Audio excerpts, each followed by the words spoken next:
you love to play. Oh, you love to play. Don't your comments won't relay.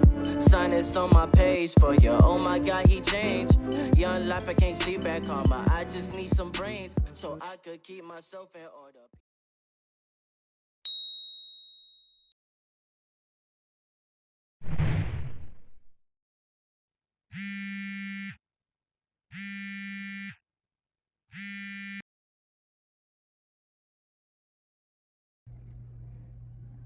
Welcome to hell. He got problems, she got problems. Only I got 411 problems. Hey, hi, what's up, y'all? It's time for another story time. Okay, so this story time, I haven't thought of the name yet, to be honest. I'm thinking about, I got like 2 or 3 things going right now, so I can't really put the title with it and be like, okay, yeah, y'all see the title, why y'all click. At this point, you're just trusting me, and I appreciate it. I appreciate the support.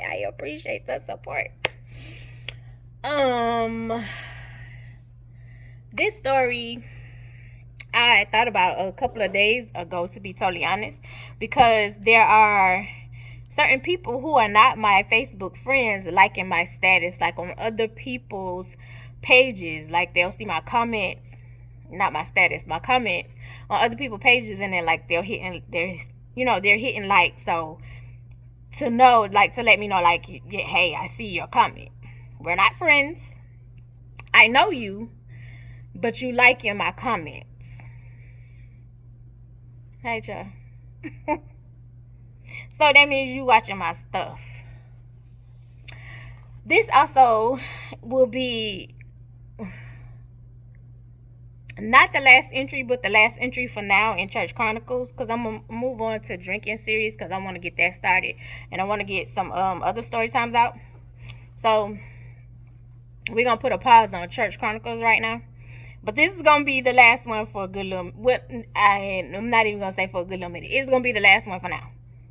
That's what we're putting a pin in it for now. Anyway, so the whole situation with Monique and her son, like, baffles me, especially the people who are going after her son, because it's like, where were you when she was talking about how she wasn't a good parent and how she didn't do a good job, and him coming out finally speaking after years of her speaking on him? He finally said something, and y'all saying he wants clout. How does he want clout when he's speaking on his experiences? Like, that baffles me with people, where you try to negate how somebody feels when things happen to them. It's like, oh, because she's famous, or because she has money, and because you like her comedy, you don't believe that he should feel away or he should be hurt. Like, just because you have money, that means you're a great parent. No, it doesn't. Because there's some broke parents out there, and y'all be on they real bad. So why y'all giving her a pass? Because you like how she acted in the Parkers, or she made you laugh a couple of times, or she called you my sweet baby, and she don't even know you. Anyway,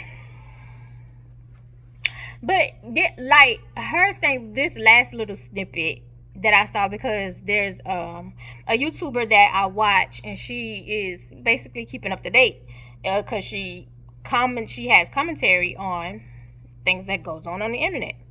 And so to see the last comedy special one of her comedy shows, and I think she's on tour with Cat Williams, and I like Cat Williams. I think Cat Williams is pretty funny to me. And you claim an older person walked up to you and said him. So an older person walked up to you in the airport and told you to your son, after you admit that you was a bad parent, and he literally said you don't spend time with him, you throw money at him. which is what you did and which you and your daddy talked about. Anyway, I just thought it was real interesting because like me and my YouTube and me telling my truth and the things that happened to me seemed to ruffle some feathers in my family and with some other people because of my predator. Like his people watch me too. Hey. You know, I guess like my experiences make y'all uncomfortable. So my experiences are my experiences. He may have been a dream to you. He was a fucking nightmare to me. A nightmare to me. He was a nightmare to me. He may have been cool with you. He may have been the best thing ever. You may have loved to see him when he pulled up. He was a nightmare to me. He was a terror to me.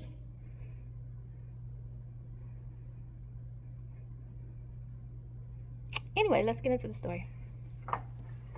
So I thought about this story because a lot of the people involved in this story are on my Facebook. And I don't know exactly what you are looking for or why you're watching me or why you even requested me. Even one of the ladies, for sure, I'm like, are you requesting me? Interesting. My junk is private. I mean, it's public, so I don't have nothing to hide. I stand on what I stand on. So, if you follow me and if you're on my YouTube, you know that I've told the story of how I was sexually assaulted because YouTube don't like the M word. So, I was sexually assaulted and from age 7 to 14. My mom knew. I told my mom on multiple occasions, and after nothing being done, I stopped because at this point I felt like I needed to protect myself, right? I love my mom. Even at this point, with her being deceased and it's been a year and a couple of months. Even with her being deceased, there's still times when I have to collect myself and have a reality check that she is deceased. She was the only parent that I had because my sperm donor wasn't crap either. Like, yeah. Anyway. So, as we know, like, especially in the African American community, not that Caucasians don't look towards church because they go through a lot of stuff too. They just don't tell it like we tell it. They romanticize it and make it into series and documentaries. They get those. So they get paid for telling their stories. We may get 20 likes on 20 views on YouTube, and that's pretty much how it's gonna go. And then the family should tell you what happens in the house stays in the house, or you don't tell your business type situation. That type. Anyway, so my mother was informed about my essay and my sexual assault. I hate that we have to use cold words. I think that's ridiculous. My mother was informed about my sexual assault, and at this point, of course, being raised African Americans, we being raised, you pray, you confide in your pastor, that's where you seek counsel, that's where you seek comfort, the church. So at this time, we no longer was going to the church that my mom was a member of, and where my grandmother was a member of, my grandfather was a member of, the church that I was baptized in. We were no longer a member. Well, I won't say we were no longer a member. We were no longer members there. We were attending the church he was attending, that he went to and found Christ, I think, it was either after his first stay or second stay in the rehab from crack coca. Yeah, coca, let's say that. One of them, because he went to rehab a couple of times. At the time, in my hometown, the rehab was called Charter by the Sea. It's called something else right now. I think it's called Greenleaf. Not sure what it's called right now. But at the time that he was attending multiple times, I think it was either 3 or 4, it was called Charter by the Sea, that her insurance paid for. Right. Because as I stated in my previous story, I think this one, he was a very, very heavy drug abuser. You were stealing things out of the house to pay for your habit. Yeah. Anyway. And also promising me for payment. Anyway, so we were attending a church. We're going to call it the Little Church in the Woods. That's what we're going to call it. The Little Church in the Woods we were attending. It was very small. It was starting out. More like a family-oriented type situation, because basically it was like a mother, and the mother had a lot of kids, because you know, back in the day we had to have a lot of kids, because the more you put out for your slave owners, the more money they made. So a certain generation, until it got to, you know, us, well, like my mama and them, I think like my mama and them generation, it was like, hold up, on the 12, 13, 14 kids. Not happening. Anyway, the church mother had a lot of kids. So, yeah, pretty much it was a family church. It was a family church, family ran church. So, we are attending this church now because you are delivered and you are clean from coca, and you have to obey your husband and come to his church because you need to be a supportive wife. So we're attending the church. At this time, my mother is in a depression. She is a functional depressed person in all actuality. She is a functional depressed person because she still has to provide for her child, me. She still has to take care of her home. She still has to work because she's a cop. So it's her dream that she will be flushing down the toilet, because now you're in debt because Mr. Drug Addict has put you in so much debt, and you have to pay for the rehab stints that at this point you are hanging on by a thread, pretty much. Yeah. So we are attending this church, and lo and behold, I find out, because this one particular Sunday, because now you are again delivered, this one particular Sunday, my mom, which you would say, caught the Holy Ghost. I don't think she caught the Holy Ghost. I think she was just at her breaking point, and she was screaming to the top of her lungs, to the point where it scared the children in the church.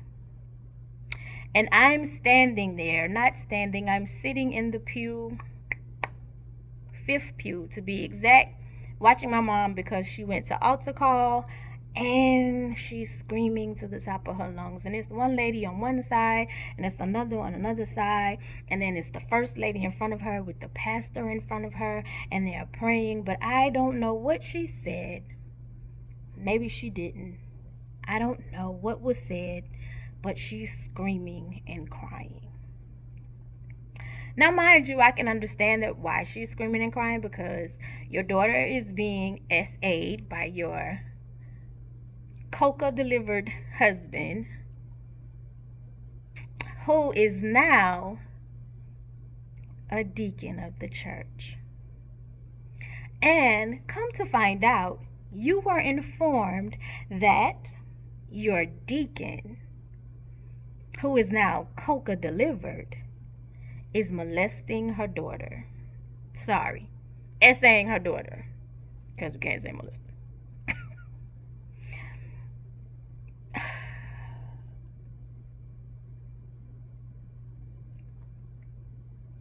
And guess what they told her? Pray about it. God's gonna see you out of it. Oh, my hair look all over the place with this freshly twist. So let me clear it up right quick, because I know y'all be quick to be like, oh, this is why I don't go to church. And this is why your relationship with whoever you worship is personal. You going to whatever building, whenever the pastor is speaking, should be confirmation to what you've already discussed with your higher being. So, circumstances, people, whatever, should not keep you from your relationship with whoever you worship, because it's personal, not based upon people. Feel me? Alright. Okay. We good now. But you need to make sure that she's telling the truth. You also need to make sure she's in a lot of activities at the church and keep her away from the house and alone with him. So let me make this straight. Let me get this straight. You first have to find out if I'm telling the truth after you pray about it. After you've been told on multiple occasions that this stuff has happened. You tell this person in pain that you're praying for, and you're over and covering their soul.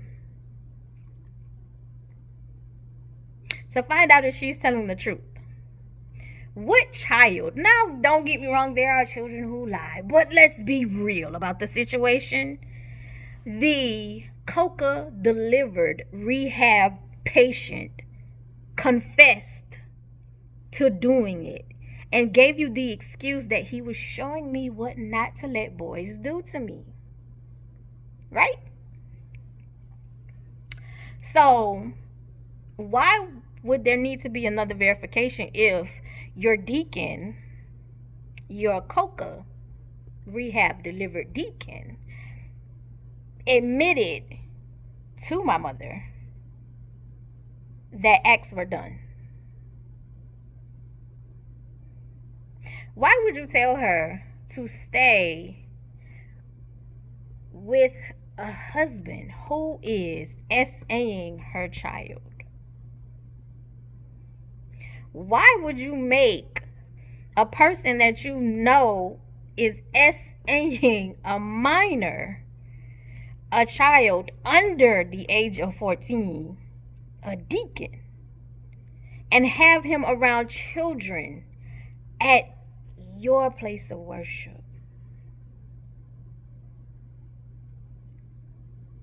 So now that my mother came to you in confidence and told you about things that was happening in her house and came to you for counsel, you told her to stay, and yet lo and behold, what did you do? What did you and your wife do?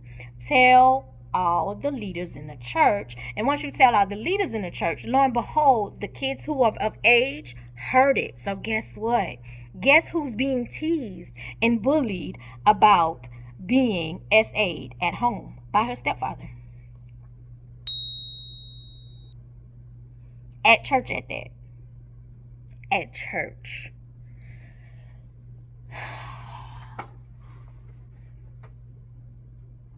And the crazy part is, because I've been quiet for so long, you think I don't remember. Because a lot of times people feel like, oh, you're a child, it's just your imagination. And it's not. Or you're a child, you made it up. Or you're a child, you should get over it. Or you're not going to remember. Oh, I remember. I remember after how the first lady became extra nice. I also remember how one of the deaconesses of the church, with her nasty attitude, matter of fact, we had to stay late. I think it was like Easter practice. And one of my classmates actually went to the same church. One of my classmates actually went to the same church. And I think we had to be second home. It was like 3 of us sitting in the back seat. And the deaconess was in the passenger seat. And the first lady was taking me home. And I want to believe this was Easter practice, if I'm not mistaken. We had to stay late after church to practice to make sure we were prepared for the Easter program, right? So I'm a country girl. And how we give directions as the right, like in the city, me now in the city, I can tell you, hey, you go on Broadway Street, and when you get to Broadway Street, you make a left. And once you make a left and you come to Canal Avenue, you're gonna make a right. In the city, I got you. In the country, hey, by this next road, you gonna turn this way. The next road, maybe about 2 rows up, you're gonna turn this way. In the country, we wasn't doing left and right, except in school. We would do left and right in school. But sometimes my alter ego comes into play because I'm trying to, sometimes I could be a major asshole. I have to look at the time because, sometimes I could be a major asshole. I can. And I've been a major asshole, and I've noticed that even from a kid, baby. Like, I can read a room. I'm not going to downplay. I can read a room. But I'm going to give you a chance. I'm gonna sit back and be like, nah, I'm tripping. And then after a couple of times and you giving me the same energy, oh, yeah, got you. Anyway, so me being me, wish that first lady taking me home, deaconess sitting in the little passenger seat, and you take me home and you like, okay, I don't know where you live. And I was like, okay, no problem. So I'm sitting behind the first lady. And so she was like, just tap me on my shoulder to tell me which way I'm turning. Cool. We had already had that stuff going into play. Right? She's coming up on the street. Well, she's coming up to the first turn, actually, to make a right on the street that's like in front of our home church, the church that I grew up in. So I tap her on the shoulder and told her, like, tapped on the shoulder, tapped on the right shoulder, and I was like, you're gonna go this way. So she turns that way. And we are coming up to the road to turn on my street, right? And I tap her on her left shoulder, and I was like, you're gonna go this way. So the deaconess in the passenger seat says, how old are you? And I looked at her and I said, I'm 11. Why? And she says, so you mean to tell me you don't know your left from your right? Because my classmate is saying left and she's saying right. But first lady had already told me, like, just tap me on my shoulder. Because I'm sitting directly behind her. At this point in time, where I lived, truth be told, where I grew up at, they just got street signs and street numbers maybe 10 years ago, if that.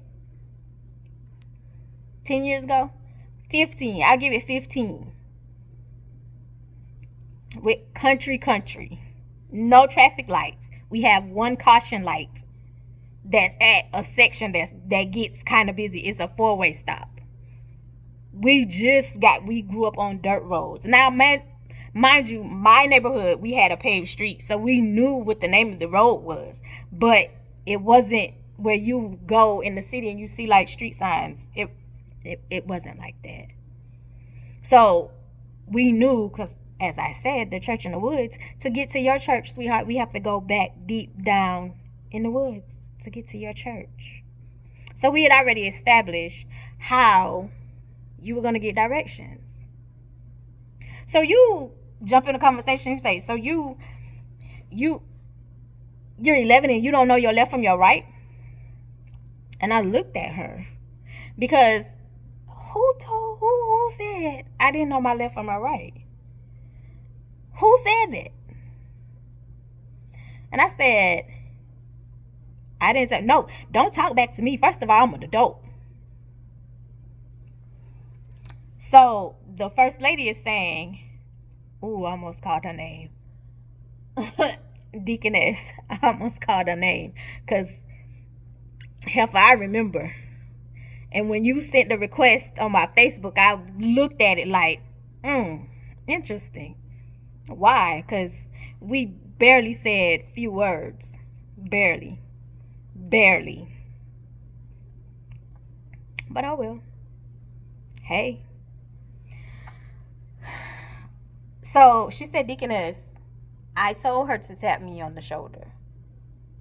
No, that just don't make no sense. How you walk around with all these little pretty dresses and your hair long and pretty and you think you pretty? And I was like, oh, you one of them. You are one of them. You are one of those older women who are jealous of young girls.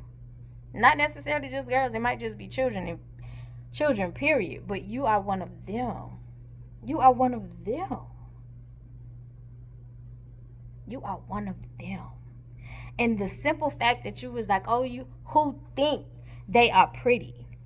Your issue was you didn't want to believe that grown ass,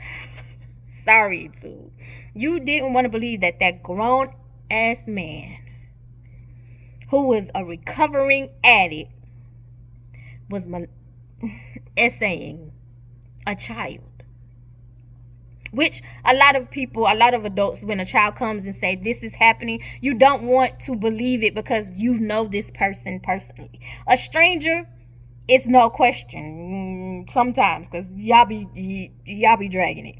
Even when strangers come into play, some of y'all. But when it's somebody in your family, there's no way. There's no way that's happening. Because why would you make this crackhead a deacon?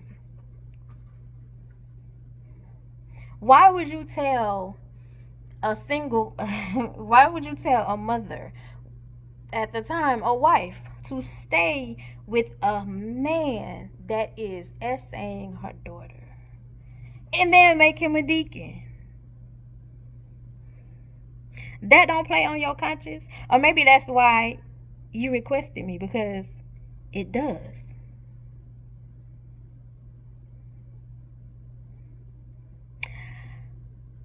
I'm not going to say the part that I really want to say just now, because that would kind of put it into play of who I'm really talking about. But then again, maybe it wouldn't. But when you lost your child, one of them, did that make you reach out and request me? Because I still don't know why you requested me, Deaconess. This pastor requested me a long time ago. But Deaconess, why? Because that was the only interaction we had. The only interaction we had was you calling me stupid, in other words.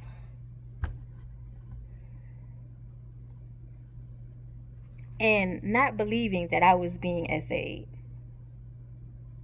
Because your church made him a deacon. Hold on, y'all. Okay. So it's amazing to me how people are quick to say, oh, well, Monique apologized. What more does her son want? Oh, he wants money. She's been giving him money. No problem. When stuff first came out with Monique and Tyler Perry and Oprah, it didn't move me too much about her cussing them out or whatever. People with money beef all the time. What I paid attention to was the assistants, the hairstylists, the makeup artists. Those people, when it first came out, when she first told them to kiss her butt or whatever, those people were the one who was saying how nasty she was behind the scenes and how mean she was and how she treated the service people behind the scenes, which made me look at her twice. Which made me look at her differently, like with shady eyes, right? And then when she used DL's daughter's stuff, even though people were like, oh, DL said it. Yeah, he said it as I stated. Most of the time, you're not going to believe it. And he stated he didn't believe it because it was a family friend and how old the young boy was. And she came out and said it was a man. And knowing that you're a victim, like using somebody else's stuff, was extremely sick to me and was the last straw, because I thought she was really funny. I remember her comedy special in the prison.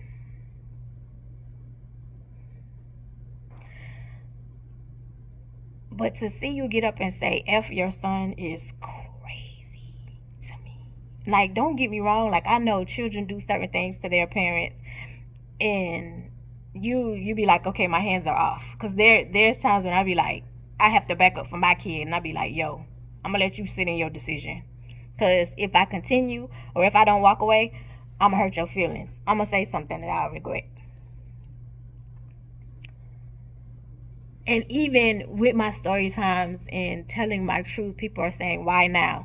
And just like they said with old boy, why now? It's like, why not now? Why am I not able, especially being in the place of after having therapy, that I'm able to finally and freely talk?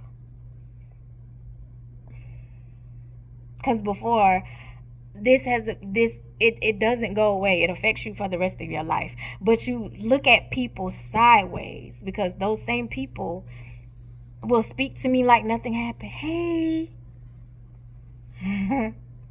Like,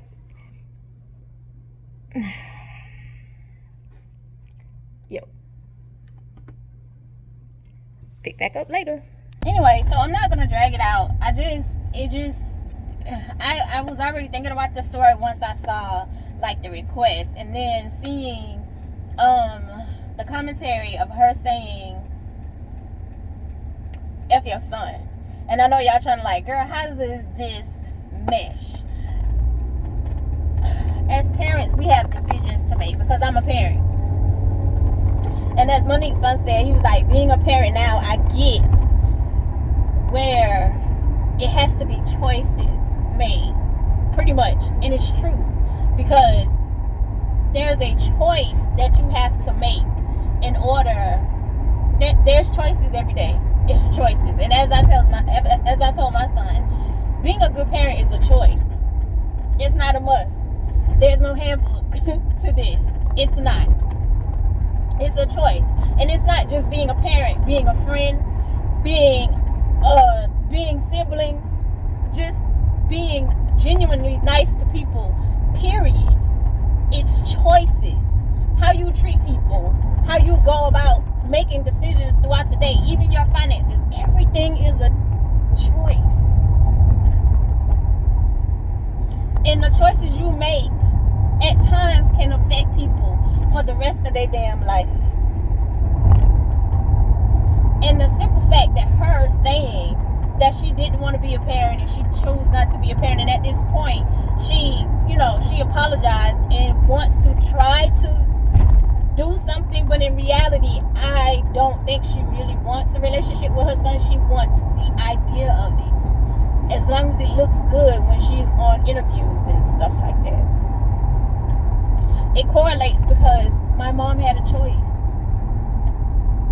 And even when she thought about her choice and it didn't sit right with her to a certain extent, she went where we are known to go and where we were basically groomed and trained to go, is the church. And I'm not saying that all churches are bad, because all churches are not bad. There are some great churches out there. There are some great pastors out there. There are some great counselors out there in church, to be totally honest. But then there are people who make choices to use people grief, to use people vices, to use things against people. And it's just crazy to me that you chose to tell this lady in pain who was looking for answers because she had never been through this before, of how to heal herself, and also how to heal her daughter, and you told her to stay with her husband and made him a deacon and put him around children. I mean, I get that there's forgiveness, but there's also stupidity. And at what point do you come into accountability to where you apologize to those people that you have wronged and you know you have wronged, because you keep tabs or you're watching to see how things played out?